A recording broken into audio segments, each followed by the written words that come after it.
Praise the lord. ఈ దినమున మనకు అనుగ్రహించబడిన శ్రేష్టమైన యేసయ్య మాట రోమీయులకు రాసినటువంటి పత్రిక 2వ అధ్యాయం 21వ వచనం. ఎదుటివానికి బోధించు నీవు నీకు నీవే బోధించుకొనవా. ప్రియమైన వారలారా, ఈ వాక్యం మనకు ఒక శక్తివంతమైన సత్యాన్ని గుర్తు చేస్తూ ఉంది. మనము ఇతరులకు బోధించేటప్పుడు, నేర్పేటప్పుడు లేదా సలహాలు ఇస్తున్నప్పుడు ముందుగా మనము ఆ మాటలను మన జీవితంలో అనుసరించాలి.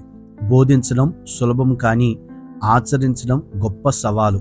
ప్రభు మనలో ప్రతి ఒక్కరిని ఆయన మాటలను వినేవారిగా మాత్రమే కాకుండా ఆచరించేవారిగా ఉండమని హెచ్చరిస్తూ ఉన్నాడు. యాకోబు పత్రిక 1వ అధ్యాయం 22వ వచనంలో వ్రాయబడినట్లు, మీరు వినువారు మాత్రమై ఉండి మిమ్మును మీరు మోసపరుచుకొనకుండా వాక్య ప్రకారం ప్రవర్తించువారనై యుండుడి. ఈ మాటలు వింటున్న ప్రియ సహోదరుడా, సహోదరి, నీవు ఇతరులకు సత్యమును తెలియజేయుట గొప్ప పని. కానీ అదే సత్యము నీలో మొదట జీవముగా కనబడితే నీ మాటలు ప్రభావవంతమవుతాయి. నీవు చెప్పే ప్రతి వాక్యం, నీవు చేసే ప్రతి ఆచరణ ద్వారా ఇతరులు యేసును చూడగలరు. ఈ రోజు నుండి మనం మనల్ని మాత్రమే పరిశీలించుకొని బోధించే ముందు ఆ బోధన మన జీవితంలో మొదట ఆచరించుదాం. ప్రార్థన. పరిశుద్ధుడైన దేవా, మీకు స్తోత్రం చెల్లిస్తూ ఉన్నాం. మీరు మాకిచ్చిన ఈ వాక్యమును బట్టి మీకు స్తోత్రం చెల్లిస్తూ ఉన్నాం యేసయ్య. మేము వింటున్న వారిని మాత్రమే కాకుండా ఆచరించే వారిగా ఉన్నట్లుగా మీ సహాయం అనుగ్రహించండి.